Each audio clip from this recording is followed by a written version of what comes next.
¿Qué tal? Muy buenas noches, bienvenidos en El Círculo. Hoy vamos a platicar de energía, cómo estamos en nuestro país con el tema del petróleo, cómo estamos con el tema de la electricidad.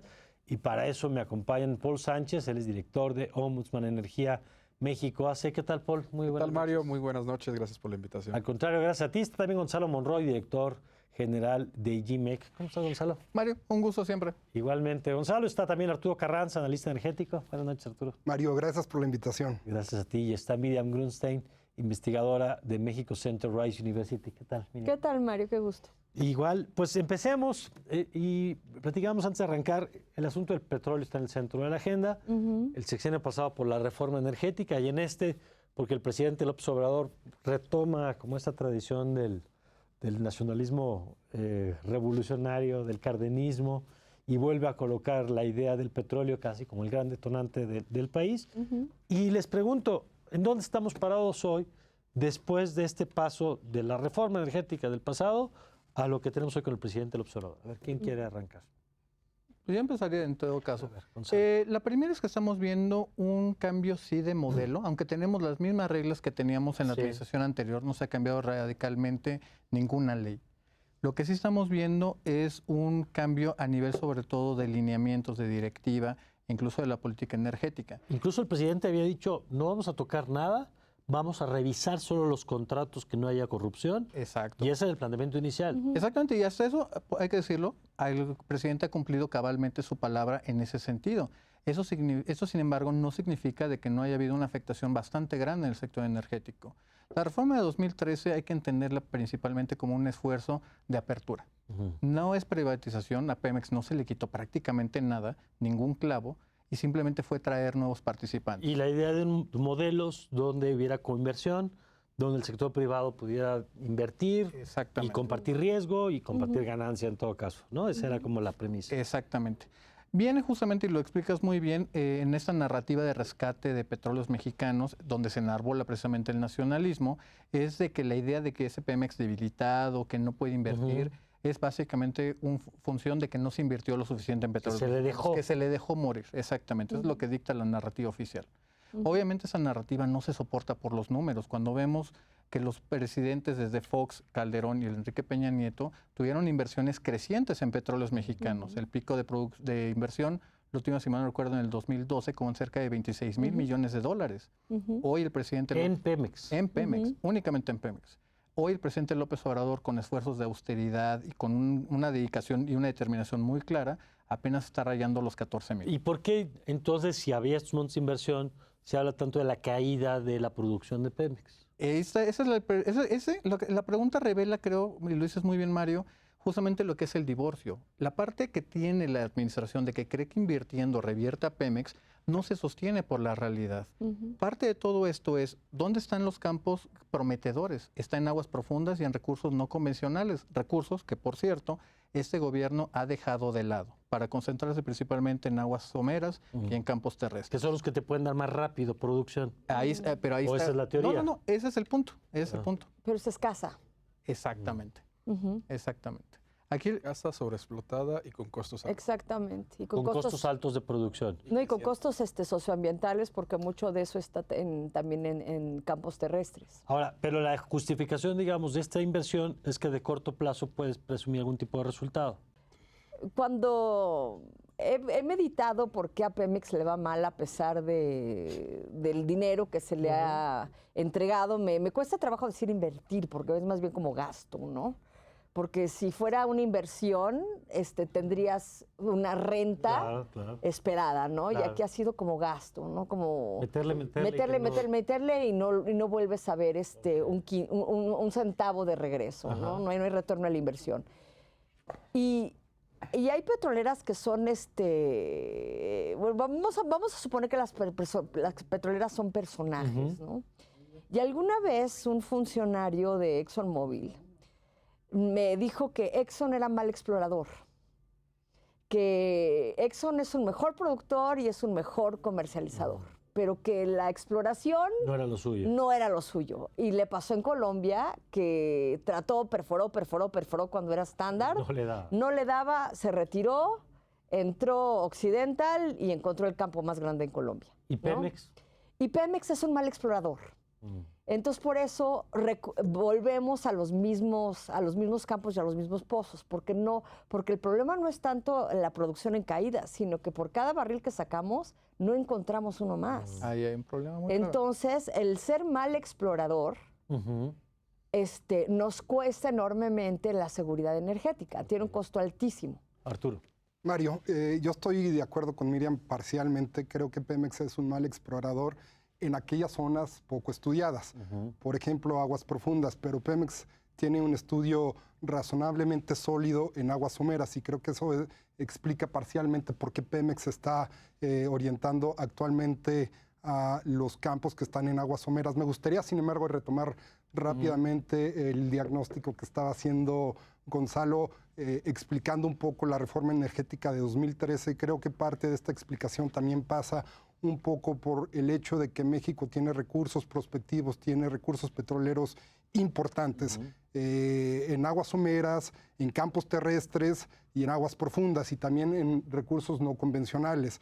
La idea de la reforma energética, no la idea general, pero parte de esta idea era que Pemex no podía irse a explotar solamente a todo esto. Entonces, el gobierno y los partidos políticos, Paul, decidieron echarle la mano digamos, un consenso y decidieron abrir el sector, la industria de los hidrocarburos, el sector eléctrico también. Entonces, esto le permitió a los privados que han acreditado experiencia, que han acreditado capacidad para explorar en aguas profundas, en campos terrestres, estar participando. ¿Y qué viene con el cambio de gobierno? El cambio de gobierno lo que decide es muy bien. En el 2014-2018 se les dieron la oportunidad a los privados, esto es un poco la narrativa del gobierno, la oportunidad a los privados. Y no lograron producir. Y no han logrado. Entonces, en función de que no han dado resultados, Gonzalo, esta es la narrativa del gobierno. Entonces, no han logrado. Lo que tenemos que hacer un poco es, bueno, fortalecer a Petróleos Mexicanos, porque de una manera decidida vamos a poder entregar resultados. Y al día de hoy estamos en que Petróleos Mexicanos tiene un plan estratégico para explotar 20 campos petroleros y muchos de los analistas consideramos que estas metas para explotar los 20 campos prioritarios son muy ambiciosos. Eso es en lo que estamos actualmente. Ahora, déjame retomar esto que están planteando ahorita. Se hizo la reforma, que además una reforma que en otro momento parecía imposible, ¿no? Porque era San Lázaro Cárdenas y Santo Pemex. Y el gobierno de Peña entre Pacto por México y lograr los votos y la saca adelante. ¿Qué pasó? Porque justo esto que decía ahorita Arturo, ¿qué pasó en estos años, que entiendo no son inversiones donde de inmediato tienen resultados, pero en la narrativa oficial es que no ha funcionado, que no han logrado extraer nada? ¿Qué ha pasado en estos años? Si me dejas comentar, y es precisamente hablando de lo que decíamos ahorita de la caída de producción de Pemex y el incremento en la inversión. No podemos desarticular al sector del mercado internacional. ¿Por qué? Porque 2014 fue un año catastrófico. Se cayeron los precios y no puedes obligar a ningún privado a invertir cuando los precios están cuando nosotros abrimos, el mercado estaba caído. Y precisamente al caerse, de hecho, el sector menos sexy se volvió el de petróleo, el de extracción, y el más sexy el eléctrico. Todo el mundo se empezó a mover al eléctrico. Y ya después, cuando se empezaron a recuperar un poco los precios, regresan a la extracción. Aunque habían ganado, digamos. No, porque acuérdate que las primeras quedaron medio desiertas porque nadie quiere participar porque los términos que había establecido CNH eran demasiado... la Comisión Nacional de Hidrocarburos. Sí, Comisión Nacional de Hidrocarburos. Eran demasiado altos para que cualquiera quisiera entrar. Pero luego sí entraron. Sí, luego sí entraron. ¿Y cuándo? ¿Y los que entraron ya estamos en tiempo de saber o todavía no? No, es que, fíjate, aquí yo pondría en dos momentos. Una, gran parte de los que son los proyectos son en su componente exploratorio y van avanzando según esos tiempos. Hay algunos campos que ya están incluso operando al día de hoy. Para darte una idea, y creo que esa es una muy buena comparación, de 2016 a 2019, a la fecha, en este momento, noviembre del 19, la producción de los privados pasó de ser 0 barriles a casi 90,000 barriles que va a cerrar este año. En cambio, la producción de Pemex en ese tiempo ha bajado 135,000 barriles. Cuando el presidente dice que no ha dado resultados, la realidad es que Pemex es el que no está dando resultados. Los privados ya lo están haciendo. Si nos vamos, por ejemplo, en términos de descubrimientos, algo esencial de lo que decía Miriam, pues tenemos que han aportado cerca de 3,000 millones de barriles de crudo equivalente de reservas. Que eso significa que no han desarrollado para extraerlo. Apenas Pero vamos, porque apenas están en la estamos etapa de exploración. Exactamente. Y 2020, por ejemplo, adelantándome para el segundo segmento, se viene una gran campaña de perforación en México, principalmente por empresas privadas. A partir de los contratos de la reforma. Exactamente, contratos que se terminaron de firmar en el 2017 casi, 2016, perdón. Y que esos no se han tocado y no tendrían que por el moverse momento las no. condiciones, digamos. Por el momento no.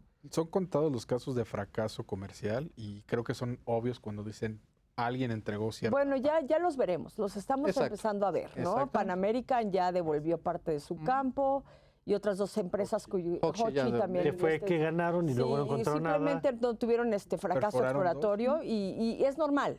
Eso sucede. ocurre. Porque Eso es parte del es modelo. parte, es una industria de riesgo. Y que en lugar de que le cueste a Pemex, le cuesta al privado. Le cuesta al particular, siempre y cuando haya cumplido con sus mínimos montos de inversión. Invirtió todo lo que tenía que invertir en la exploración No de su encontró, campo, no encontró, hasta Dios y para amigos como devuelve siempre. parcialmente o totalmente el área. Ok, Arturo. Sí, un poco también para contextualizar desde la parte de petróleos mexicanos. Pemex viene arrastrando una caída de producción de petróleo desde hace varios años atrás. En el 2004 alcanzó su pico de producción en 3.3 millones de barriles diarios y desde esa fecha a la actualidad lo que viene arrojando es una caída en su plataforma de producción petrolera. En 15 años, digamos, 15 de 15 años años, para sí. acá. Porque uno pensaría que la gracia de estos temas es que no está sujeto a la interpretación. Uno pensaría. No, lamentablemente. Y que sí, perdón, nada más que una afirmación como esta de estabilizó, subió o bajó, pues en teoría tendríamos que tener datos para sostener una cosa o la otra, ¿o no? Sí, pero la interpretación empieza desde qué tienes bajo el suelo, ¿no? Exactamente. Hay una frase muy bonita, no sé si atribuírsela a Rockefeller o a otro petrolero grande de la historia que dice, el petróleo se produce en las mentes de los geólogos, no en los pozos, porque es el geólogo el que puede ver el William potencial. ¿Quién? William Pratt. Ah, muy bien, muchas gracias. Pero a ver, cuando el presidente dice, ¿se estabilizó la producción? ¿Sí o no? Bueno, los datos oficiales Sí. Es que imposible nos saber. presentan señalan que se estabilizó en 1.6 millones de barriles a julio de este año. Si somos precisos es no cayó un mes más. O sea, ya dejó de bajar. Dejó de bajar un par de meses, habrá que ver si el año realmente si haces la corrida al año, si cierras Ahí el es año, donde tienes hay una caída elementos. Hay una real. caída. Y- Sí, de 6.7%. Exactamente, ¿no? Sí. exactamente. Si lo comparamos comparado con 2018, este año la producción de petróleo se estima que va a caer 7%, aproximadamente. Pero Ok. incluso, para mí ese no es el dato importante, incluso Arturo, para mí el dato importante, y lo comentaban ustedes, es la reserva. ¿Por qué? Porque esa no se puede mover. Y el año que sigue nos van a quedar 6 años, y el que sigue 5, y el que sigue 4, porque no están incrementándose las reservas al nivel que estamos produciendo. Y entonces, si medimos nada más en la estabilización de producción, Es como de corto plazo celebrar que vendiste, pero te estás acabando el pero te inventario. acabaste el inventario perfectamente, porque no estás renovando el inventario. Exactamente, porque Pemex es mal explorador. ¿Y eso no se puede compensar con lo que los privados estén encontrando? No porque son 90,000 barriles, o sea, no nos alcanza. Pero en términos de descubrimientos, sí ayuda. Sí ayuda. Sí ayuda el descubrimiento y sí ayuda la aportación fiscal de los particulares.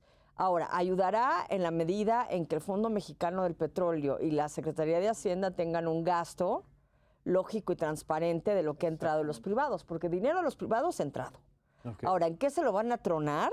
Eso ya es otro. Eso Esa ya es una bolsita que ahí esa es una tenemos. bolsita que tenemos y como históricamente Hacienda ha sido la opacidad andante, es muy poco probable que podamos rastrear cada centavo. Bueno, como de el los- otro fondo del que acabamos de sacar el 60%, Fondo de Estabilización. ¿no? El Sí, de sí, 250,000 millones para Así este es. año. Ahora, déjame plantear otro elemento. Más adelante vamos a platicar también el tema de energía, de electricidad y proyecciones un poco para el próximo año. Pero para cerrar con el tema de Pemex está el asunto de la refinería.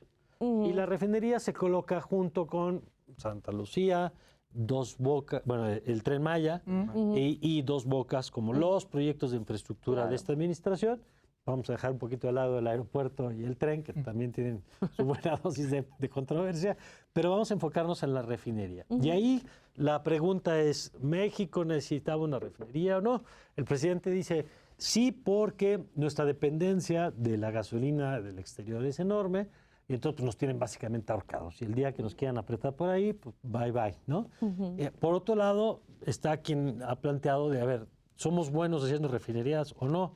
Nos salen muy caras las refinerías y entonces nos sale mejor traerlo porque al consumidor le sale más barato. En fin, a ver, ustedes como especialistas, ¿qué están viendo en eso? Empezaría, de todos los negocios, por ejemplo, incluso cuando se ha planteado en diversos debates cuál es el futuro de Petróleos Mexicanos, una de las cosas que yo siempre termino diciendo es de que el Pemex que conocemos al día de hoy, ese no tiene literalmente un futuro.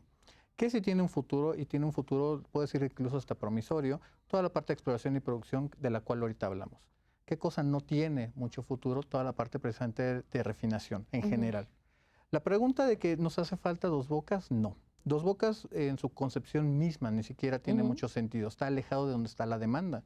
Cuando vemos, por ejemplo, el estado de Tabasco, Chiapas, Oaxaca, la península y Yucatán, están creciendo una tasa del 1%. En cambio, cuando vemos el Bajío, toda la parte de Querétaro, Guanajuato, San Luis Potosí, están creciendo unas tasas del 4%. Y el tema de que la refinería esté lejos es que costos de traslado. Es costo de logística. La logística. Es el costo de logística. Cuando nosotros hablamos, por ejemplo, de la liberalización de los precios, ¿por qué estamos pagando tanto por la gasolina? El principal es impuestos. Y el segundo, gran ineficiencia, es la logística, donde Pemex literalmente no le ha invertido prácticamente. Y ojo, eso es muy diferente a la parte de la refinería. Estoy hablando aquí de las terminales, de los ductos, de las terminales de almacenamiento, hasta de las propias pipas. Regresando a una pregunta súper específica, ¿nos hacía falta? No. Si nosotros tenemos nuestras 6 refinerías y las pudiéramos poner a un 80% de que trabajaran 8 de cada 10 días, México sería exportador por 10,000 barriles de gasolina.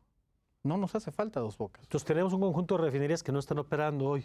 Que no solamente no están operando, sino que operan mal. Y aquí déjame entrar, yo creo que al tema, ese seguramente también... Déjame, si quieres, vamos a hacer la pausa con esto, porque es una de las preguntas centrales, ¿no? Y es a lo que le vamos a meter del presupuesto 2020, parte de los recursos para construir la refinería.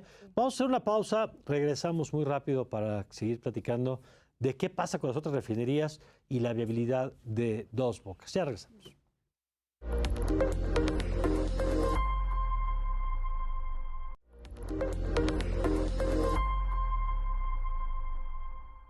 A ver, ya estamos de regreso y nos quedamos con Gonzalo Monroy platicando de Dos Bocas y ahorita vamos a recorrer, por supuesto, toda la mesa. A ver, nos estabas explicando entonces, decías, por el tema logístico, la ubicación por lo pronto no es la más adecuada porque no es donde está la demanda. Exactamente. Y tenemos un elemento todavía más adelante.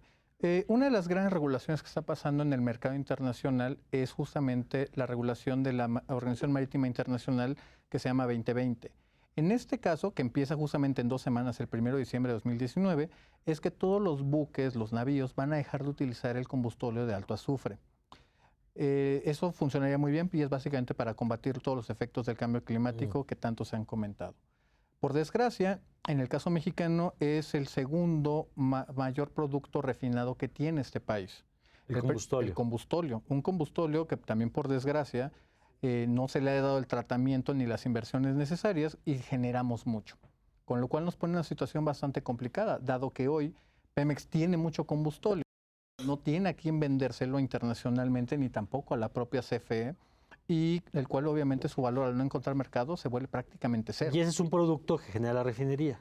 Es un producto que exactamente saca las refinerías y en ese caso refinerías como Cadereyta o Madero es el principal producto que se produce. Ahora, Arturo, lo platicamos ahorita en el corte. Tú decías, a ver, hay que incorporar todos los elementos a la racionalidad, digamos, de la decisión de Dos Bocas. Exacto, para entender la decisión de esta administración de construir una nueva refinería hay que tomar en cuenta desde luego el criterio técnico, que como dice Gonzalo, si uno se va a los números, se va a la logística, uno encontraría que la refinería de Dos Bocas no es una buena opción. Sin embargo, cuando uno va incorporando desde mi punto de vista otros elementos, como tiene que ver el hecho de que hay un esfuerzo para reducir las importaciones de gasolina, que hay un esfuerzo para consolidar la seguridad energética y hay un esfuerzo para impulsar la economía, uno va entendiendo. Yo no estoy diciendo que sea una decisión justificada técnicamente. Yo creo que Dos Bocas, si le preguntamos a cualquier persona desde el punto de vista técnico, no se justifica, pero se puede explicar a partir de los criterios que esta administración está tomando para construir Dos Bocas. Bueno, y la propia selección del lugar, del estado del presidente, que es un estado además que ha sufrido... Exacto, hay que ver las cosas como son. Esta administración toma decisiones a partir de criterios políticos, y si nuestra responsabilidad es explicar las decisiones que toman, creo que hacemos bien en discutir en esta mesa que la decisión de construir Dos Bocas pasa también por un criterio político. Sí, yo creo que mi respuesta, que tal vez no sea acertada, pero es intelectualmente honesta, es que yo no tengo idea de si conviene o no Dos Bocas. ¿Por qué? Porque no he visto un solo estudio económico-financiero que desacredite contundentemente la construcción o que la acredite contundentemente. Ni uno ni otro. Ni uno, pero de ninguna, o sea, he leído opiniones, pero como no hay números de por qué es más eficiente construir una refinería para producir un barril menos contaminante y más barato para los mexicanos, no hay manera de contradecirlo. Pero no tendrían que existir esos documentos. Pero no existen, para que... no existen. El estudio socioeconómico que justifique la refinería no existe. Mira, te voy a... Fehacientemente no. Entonces, es que es una afirmación, como, claro. como no existe un documento fehaciente, Sí, tampoco está el otro. yo tampoco puedo desacreditarlo. Tengo intuiciones. Digo, lo que está preocupante es que una decisión de ese tamaño, con la inversión de ese tamaño, responda más a otro tipo de criterios, más políticos que estrictamente técnicos, que tuviéramos un documento que pudiéramos poner aquí en la mesa, ¿no? Exactamente. Lo que sí es un hecho, Mario, es, si tú me preguntas, o más bien, si vamos al hecho que es recursos limitados, Sí. hace más sentido usar esos recursos para cosas más críticas. Te voy a decir Totalmente. que de acuerdo. Exactamente. dependemos más del gas y es más crítico. Si nos cierran la llave del gas, nos quedamos sin electricidad. Ok. En En el horas. norte, En en horas. Ok. Y no lo puedes importar. Un barco de gasolina como solo importas de China. Ajá. Un barco de gas O del sur de Texas. o del sur de Texas. Digo, que está... Suponiendo que Texas Sí. es el que te cierra la frontera, sí, ¿no? sí, Pero que no va a suceder. un barco de gas, de entrada que es técnicamente muy difícil, Sí. no lo vas a conseguir, no va a ser barato y no vas a poder distribuirlo en México porque no tenemos los ductos. Entonces, si me preguntas a mí si ¿En la qué decisión habría fue que invertir? correcta, Tú dirías, hubiera habría que sido en invertir en gas, en más gasoductos, perdón. Es más, yo estaría viendo al Almacenamiento. presidente diciendo, señores, más estudios de fracking porque quiero saber si sí o si no. Es que Porque eso no es más solo no tenemos, no es que el presidente no tenga otros datos, es que no tenemos unos datos Exacto.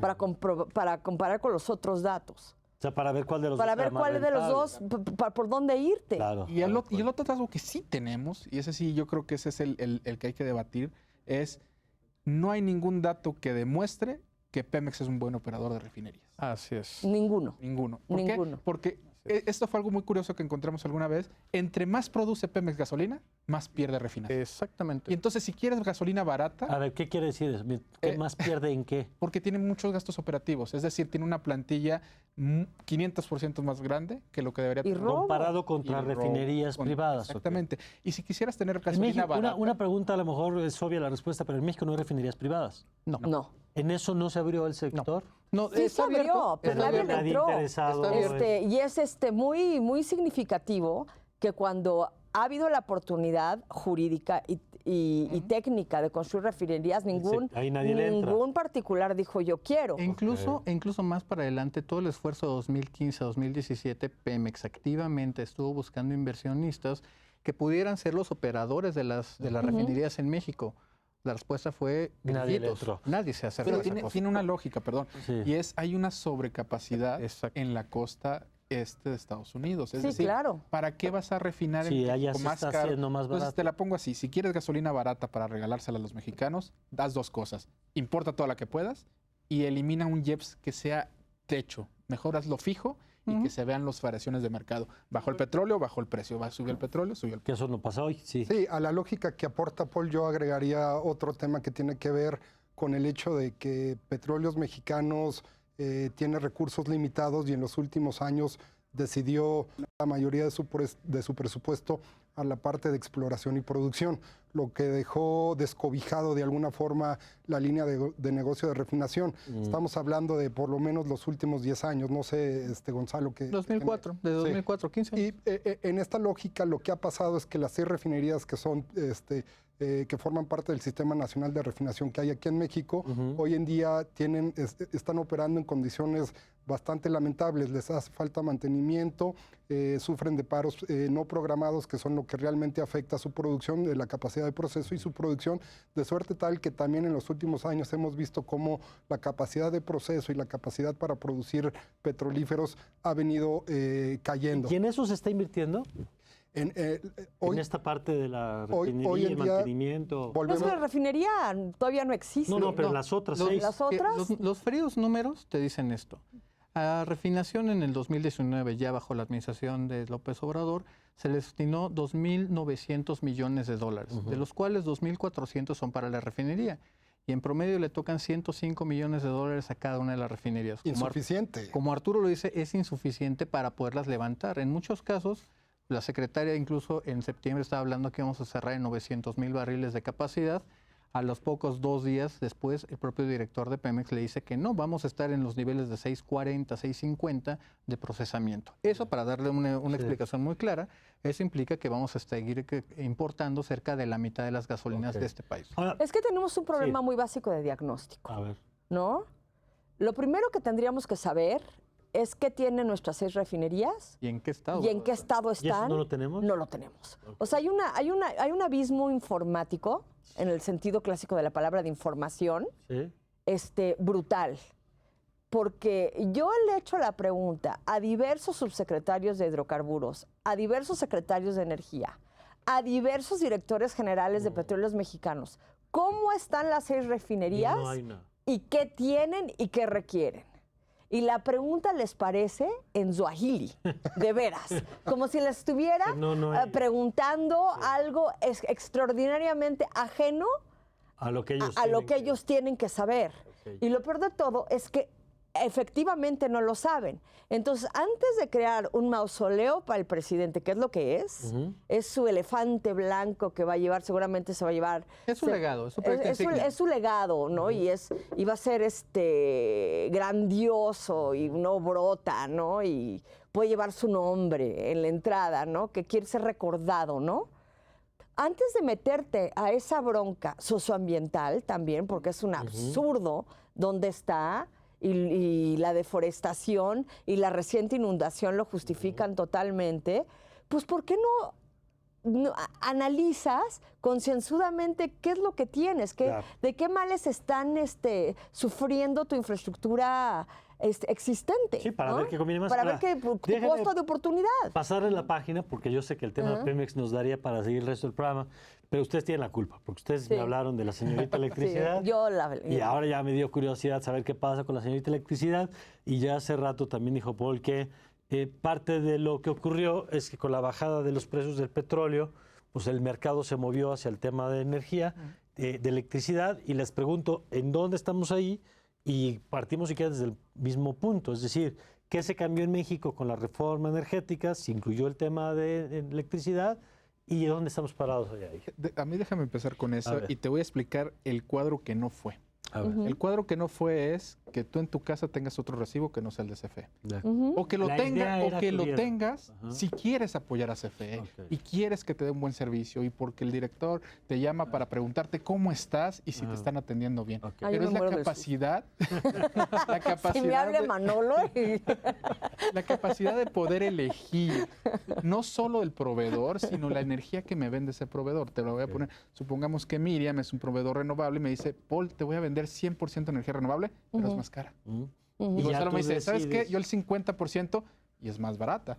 Y el otro me dice, ¿sabes qué? Mira, 100% carbón, pero 50% por debajo. Pues yo decido. Es un mercado de proveedores de energía. Efectivamente. Y entonces, Esa era la tirada. Esa era la tirada. Y no solo, ahora, no solo como personas físicas, como personas finalmente morales, empresas pequeñas y grandes, y todo se empezó a mover, pero siempre hubo un miedo al suministro básico. Entonces, ¿qué fue lo que se movió? El suministro calificado y la Así es. A ver, para los hispanoparlantes. Y ahí va. Suministro calificado son por lo general grandes consumidores industriales que tienen cierto límite mínimo para consumir hacia arriba, ¿no? Más o menos media tensión, alta tensión, en transmisión o en subtransmisión. Es decir, esas liniotas que vemos en la carretera. Ok. ¿Qué pasó? Se empieza a hacer todo un diseño, hay mucha inversión, hay muchos suministradores. Hay ahorita una lista de 50 o 60 suministradores calificados y ninguno está operando. Bueno, están operando el 10%, no 7 o 8. ¿Y por qué los demás no? Efectivamente, porque quedaron como 10 o 20 regulaciones que no se hicieron jamás, como por ejemplo, ¿cómo me cambio de suministrador?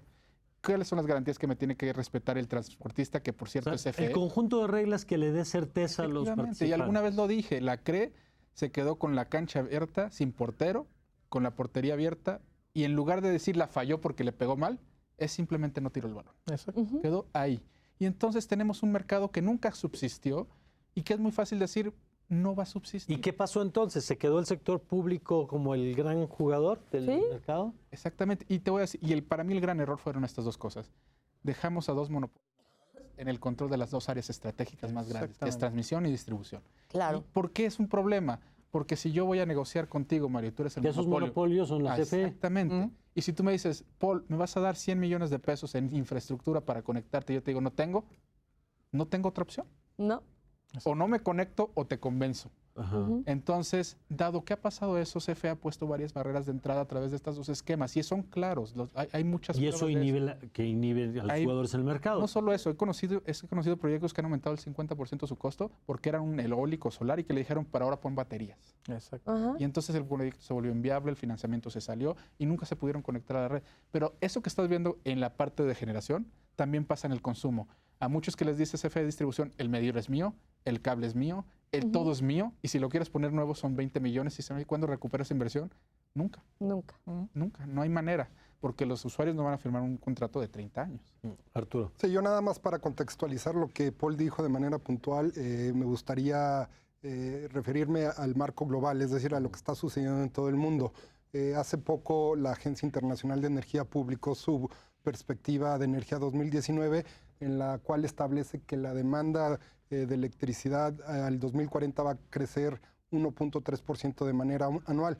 Y en esta misma perspectiva, la Agencia Internacional de Energía destaca la necesidad de impulsar las energías renovables para poder reducir las emisiones contaminantes, principalmente del sector energético. Y yo creo que a la par de los temas que está comentando Paul en esta mesa, es muy importante tomar en cuenta lo que están diciendo en otras latitudes del mundo, es decir, que tenemos que hacer un esfuerzo aquí en México para impulsar las energías limpias, las energías renovables, y de que la demanda eléctrica va a seguir creciendo de manera anual, de manera constante, y sobre todo es que si aspiramos a crecer a un ritmo económico por arriba del 2% como crecemos actualmente, ya no hay que referirnos a la meta presencial, sino más o menos por arriba del 2%, creo que es muy importante que encontremos, que resolvamos, que procuremos las mejores formas para impulsar las alternativas. Y vamos a ir un corte y regreso con esa pregunta. Lo estamos haciendo, estamos empujando esas políticas de energías alternativas, energías más limpias. ¿Y qué esperar para el próximo año? Justamente ahora que pues ya estamos mirando que si vamos a crecer o no después del cierre de este 2019. Eso lo platicamos, si les parece, regresando de la pausa.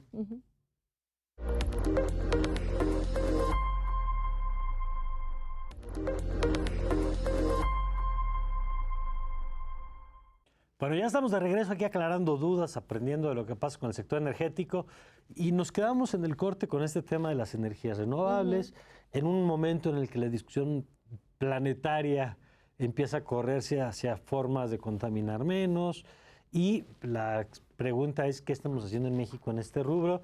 Y yo hacía la pregunta y ya la ibas contestando, Miriam, bueno, nada más moviendo la cabeza diciendo, no. Mira, el mundo va con el mercado. Ajá. Si tú escuchas el discurso de una gran petrolera como Shell, Shell acaba de traer a su experto en cambio climático a México y Shell ya vio para dónde va el mercado. ¿Y para dónde va? Para los autos eléctricos. Okay. Shell. Uno de los principales exactamente, vendedores de es una de gasolina las del mundo. 7 hermanas fundadoras de la industria petrolera internacional. Ajá. Exxon es un poquito más renuente. BP también ya está cambiando de rumbo. O sea, las grandes petroleras internacionales están viendo una población joven, una población con aspiraciones de responsabilidad, de responsabilidad ambiental, ¿no? Entonces, lo verde está de moda y lo que está de moda vende, ¿no? Entonces, estas empresas están muy interesadas en el mercado de los autos eléctricos y las baterías, porque ya el petróleo lo están empezando a ver viejo, ¿no? Y los millennials que consumen electricidad como locos, por otra parte quieren ser verdes. Entonces, ¿de dónde tiene que venir ese torrente de electricidad que van a consumir todo el día y toda la noche? Pues de energías renovables, ¿no? Eso es difícil porque las renovables tienen un problema de intermitencia y que de los centros de generación no están cerca de los centros de consumo.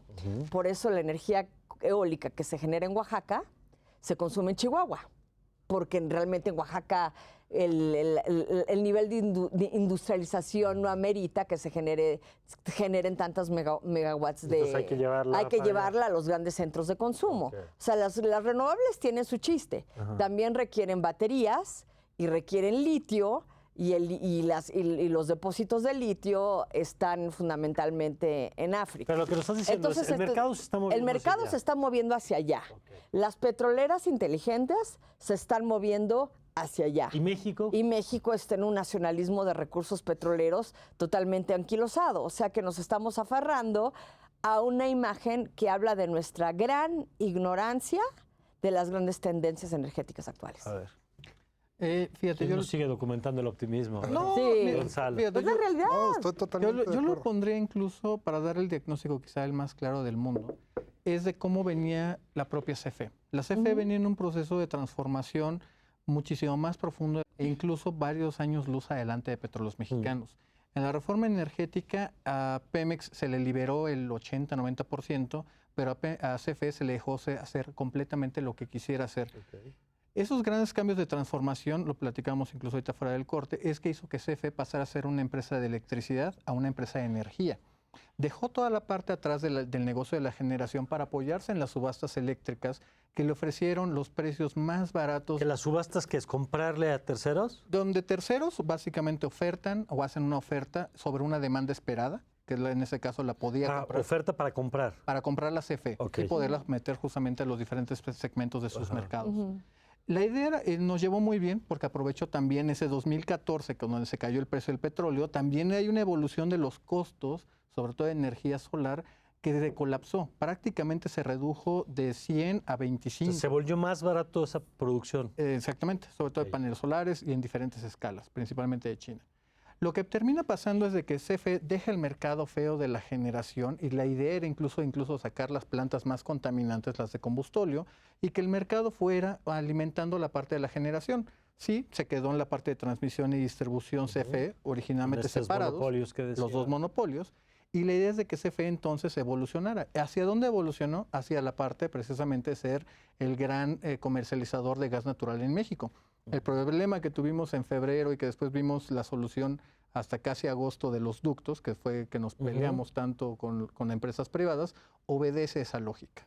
CFE iba a poder manejar el gas natural de este país y poder hacer mucho dinero al respecto. ¿Qué termina siendo eso? El modelo se queda, como le dice Paul, se queda inconcluso. Un mercado que parecía que estaban haciendo simplemente se corta. Hoy CFE en esta gran paradigma. Vuelve a hacer todo. No solo vuelve a hacer todo, sino incluso empieza a hacer y a tomar atajos. En este caso me voy a referir específicamente a lo que eran los certificados de energía limpia, los famosos CELS. Una parte fundamental de los esfuerzos de la reforma es que los nuevos proyectos, especialmente los de energías renovables, traían estos componentes que lo hacían muchísimo más viable o económicamente más atractivos para recibir financiamiento. Que la idea es que por no contaminar tienes acceso a fondos. Exactamente. ¿Qué termina siendo apenas hace un mes aproximadamente la Secretaría de Energía? O sea, finales de octubre. Estamos hablando, de noviembre. No, finales de septiembre, octubre, exactamente. La Secretaría de Energía ilegalmente, es que déjame ser súper claro, ilegalmente reconoce en una prácticamente violación de la ley de la industria eléctrica, uno de sus transitorios, que las plantas que ya estaban construidas, en muchos casos ya están incluso hasta depreciadas, pudieran generar estos créditos, con lo cual se devalúan los proyectos nuevos, se pierde una gran oportunidad de inversión. Hoy estamos hablando de que 9,000 millones de dólares no van a entrar a México, que pudieron haber entrado precisamente. ¿Por qué no entran? Porque ya no son atractivos. Ya el rendimiento incluso ya no es mejor. Y aquí déjeme ser súper claro. Estamos muy enfocados en México, pero México es solamente un país más del mapa. Esa inversión... Y estos son mercados son globales. Son globales. Esa inversión se puede ir a invertir en un parque solar en Arizona, en Chile, poner esas plantas eólicas en Noruega, en el Mar del Norte. Pueden ser muchas cosas.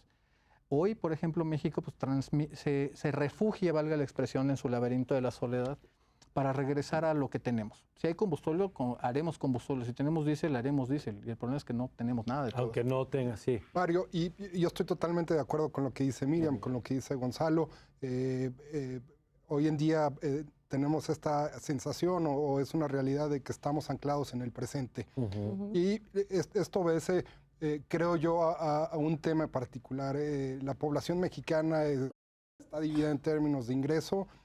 Más del 45% de la población en México reporta algún grado de pobreza, otro tanto están los deciles altos, en fin. O sea, somos una población, somos una sociedad muy desigual. Sí. Entonces, este gobierno ha dicho que tiene la responsabilidad, es lo que dice, es decir, vamos a voltear a ver también a la gente pobre y está tomando decisiones un poco para atender estas poblaciones de menores ingresos. Estas poblaciones de menores ingresos tienen necesidades inmediatas y es lo que está atendiendo el gobierno, necesidades inmediatas, darles luz, proveerles cierta forma.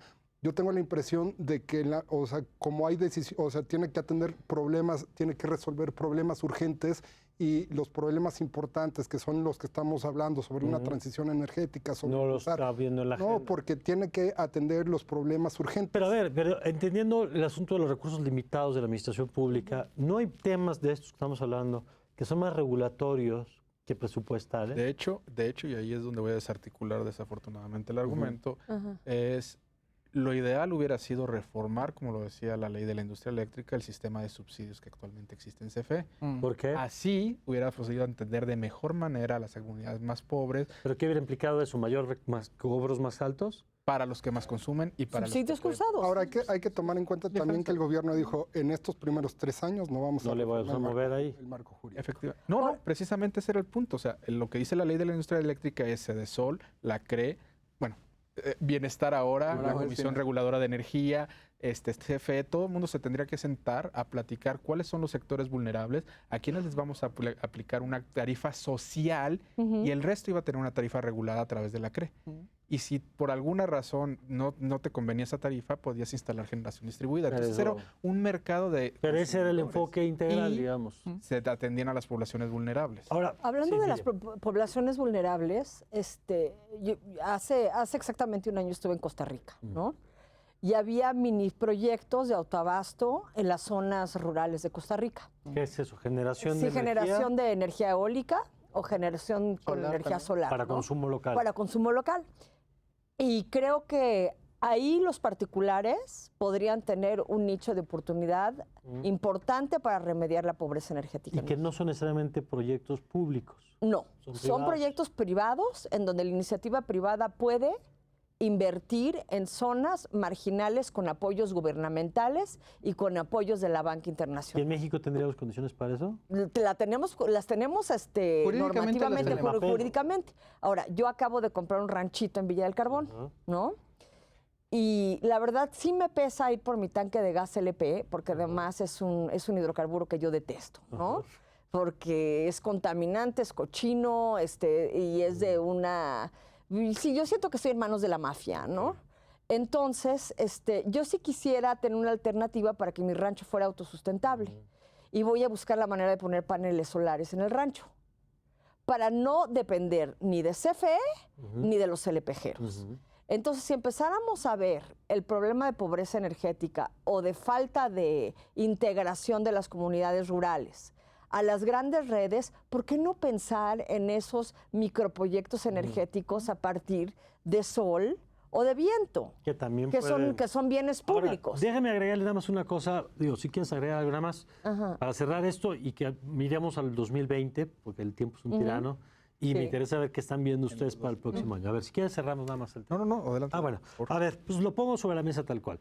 ¿Qué podemos esperar para el próximo año? Que como ustedes lo han señalado varias veces, son temas que dependen parte de nosotros, pero parte de mercados internacionales. Se ha hablado mucho de la desaceleración de Estados Unidos, estamos con la duda de qué tanto se desacelera o no. Está la desaceleración alemana, está que China está creciendo a tasas que para nosotros serían de ensueño, pero para ellos son muy bajas. Es decir, estamos viendo un momento donde hay muchas dudas sobre el comportamiento de la economía del mundo. Y pues nuestra expectativa de crecimiento, estamos entre que si volvemos a ser optimistas con el 2% o terminamos como este año con algo muy parecido a cero. ¿Qué están viendo ustedes para el próximo año en lo internacional y en lo nacional?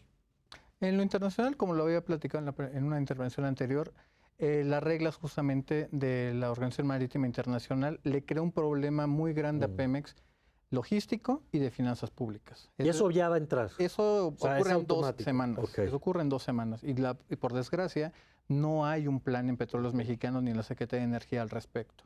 Me preocupa mucho justamente los avances, en este caso los retrasos que traen los proyectos estratégicos de los 20 campos, que parece ser que van bastante más retrasados de lo que estaban Y que por lo platicando. tanto la producción esperada sería menor. Exactamente. Tenemos justamente también un problema muy grande en ciernes de que no se han resuelto los apagones que vamos a volver a tener el siguiente año en las 2 penínsulas. ¿Por qué? En Yucatán y en ¿Por qué Baja lo vamos a seguir teniendo? Porque no se ha resuelto, el suministro de gas, todavía no lo tenemos verdaderamente resuelto, no tenemos el problema de infraestructura, sean líneas de transmisión o sea justamente gasoductos. En este caso nos hace falta más y de todo. Y no estamos invirtiendo en eso. Exactamente. Hay un tercero que, por desgracia, mucha gente lo ha malinterpretado, el gobierno lo ha malinterpretado en términos de huachicol, pero Petróleos Mexicanos sigue perdiendo mercado cada día más acelerado en el mercado de combustibles, sea diésel, turbocina, ¿Por qué? porque la entrada de los nuevos competidores sigue entrando rapidísimo. Pero eso es algo bueno, ¿no? Solamente que aquí hay un elemento clave. O sea, bueno para los consumidores, pero malo para el sector privado. ¿o No, qué? el elemento clave de todo esto tiene que ver exacto por el lado de Pemex y finanzas públicas. Ajá. Ajá. Las grandes esperanzas, y voy a retomar y voy a citar directamente al presidente, sembrar el petróleo para cosechar los resultados, es muy posible que esa cosecha no se dé. Y en este sentido me gustaría complementarte. A nivel global se espera una desaceleración económica. Sí. Exacto. Esta desaceleración va a traer precios del petróleo más bajos y eso va a tener un impacto en las finanzas. Estaba viendo que para el próximo año la estimación es que la mezcla el Brent cotice más o menos en $60 por barril. ¿Que es el más caro? Es un crudo de referencia, es el más Sí. caro, el WTI 55 y la mezcla mexicana por abajo de los $49 por barril. Está Dios. presupuestado en 49 para el próximo año. Entonces, en términos de finanzas, perdóname. O sea, lo que nosotros estamos estimando, pues está siendo optimista. está, digamos. está ligeramente por abajo del rango, ¿eh? Pero en términos generales creo que el contexto económico global para el próximo año no es nada Halagüeño. alentador. Y eso, sin lugar a dudas, va a complicar el desempeño de las finanzas públicas, el desempeño de Petróleos Mexicanos. Y en lo particular, yo creo que el destino de México está atado al destino de Petróleos Mexicanos. Sí. Ay, A mí me preocupa mucho la cada vez que yo situación escucho eso me da un poco de escalofrío, la verdad. A mí me preocupa mucho el silencio de las calificadoras aún respecto de Petróleos Mexicanos. Yo creo que han sido, han manifestado algo de misericordia, ¿no? Porque Benevolencia. de benevolencia. Que bien, ¿no? yo Yo no creo que sé han sido cuidadosas, si calificadoras ¿no? y benevolencia son dos sí. palabras que van muy bien. No, yo creo que están siendo cautas, ¿no? Esa me gusta más. Cautas, sí. Cautas por el efecto que Cautas puede por el tener efecto ¿Por qué? internacionalmente. ¿Por qué internacional? Porque el momento que digan que Pemex pierda el grado de inversión, México pierde el grado de inversión. Y eso puede arrastrar una crisis A ver, global, como el déjame Tequila Ifat, traducir. como el A ver. Tequila Ifat que vimos. Contexto. Pemex importa mucho porque tiene 100 mil millones de dólares en deuda. Ok. De las empresas es el segundo más grande emisor de Y deuda. que tú le quites la El grado de inversión, los bonos se van para abajo. Pero quiere decir que tú ya no confías en que ese papelito que dice que tienes deuda que vas a cobrar un día, te lo vayan a pagar. Exactamente. Eso quiere decir. Exactamente. O sea, Y por lo pierdes el tanto, grado de inversión. Si ellos dicen que ya no es confiable, Entonces, ese todos los papelito pierde bonistas- valor. Hay un, Todos los bonistas se quedan sin dinero. hay un elemento ahí claro. Y no solo los bonistas, pero eso arrastra déjame al país preguntar una a cosa. perder el grado de inversión. Pero el que la Entonces, calificadora lo diga no significa es que pase. No. Lo que pasa es que ya van 2 Sí. que batean a Pemex. Estamos esperando el tercer strike. Ok. En el momento que haya el tercer strike, creo que ya se manifestaron Fitch y Moody's, ¿no? Fitch es la única Pero a que ha ver, bajado la déjame entender esto. Entonces, al momento que la tercera calificadora diga, Pemex, ¿estás out? ¿Sí? México está ¿Por qué? out. A ver. Porque una fuente de credibilidad financiera muy importante del país está vinculada O sea, con esa- Pemex. A ver, nada más para entender eso. Déjame explicar eso. Porque ustedes son expertos, pero para lo mejor quien nos ve no Sí. tanto. Sí. Tú tienes un papelito que es deuda del gobierno mexicano y tú tienes un papelito que Es es de deuda Pemex. Entonces, son dos cosas distintas. Tú lo que Sí. estás diciendo es, si al papelito Pemex, porque están viendo que sus números no dan, que su producción no va a dar, que no le va a alcanzar, negocios. su Que plan no- de negocio no es no genera. confiable. Exacto. No es- Por lo no- tanto, yo no creo que esto que dice que me va a pagar, me lo va a poder pagar. Así es. Pues la bronca es o cobrarlo o vendérselo a alguien y encontrar quien me lo compre. Sí. Ok, si eso pasa, lo que ustedes están diciendo es que el papelito que dice deuda del gobierno mexicano, este gobierno depende tanto de esto que lo jala. Claro que sí. Eso es lo De esa hecho, es la de hecho explicación. hay, una Claro que cadena, sí. hay una cadena de transmisión y creo que vale aquí la pena especificarlo mucho. A ver. Los 100,000 millones de dólares que tiene Pemex de deuda, mucha de esa deuda, aproximadamente el 70%, tiene cláusulas de cross default. ¿Eso qué significa? Estas cláusulas son las mismas que vimos en el aeropuerto. Si por alguna razón Pemex no puede pagarlo, hace un evento de incumplimiento sobre toda la deuda del gobierno federal y vuelve la deuda deuda soberana. respaldada por este. Así está. Si el gobierno, deuda si el gobierno, soberana. si el gobierno federal no pudiera cubrir la deuda de Pemex, no solamente Eso es incumple un aval. Pemex- Exactamente. Es un aval. Lo que dice es, ese aval, si Pemex no puede, el gobierno lo paga. Eso Así es lo que es. dice. exactamente. Ya. Pero ese aval está atado a lo SFE, a deuda de estados y municipios, y estamos hablando entonces no una deuda de 100,000, A pensiones, sino de más de a- 425,000 millones de dólares, que es el 25% del PIB. Ok. En el caso, por ejemplo, de lo que dice Miriam, es igual una parte de una correa de transmisión.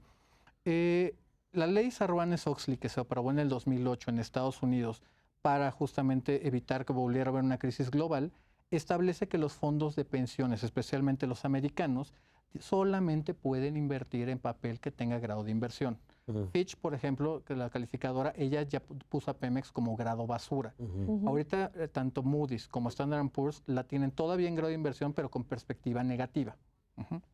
Si una de las dos lo perdiera, se cumple el criterio que son 2 de 3, con lo cual se accionan esas cosas y se calcula aproximadamente que entre 18,000 a 22,000 millones de dólares se tiene que vender inmediatamente de deuda.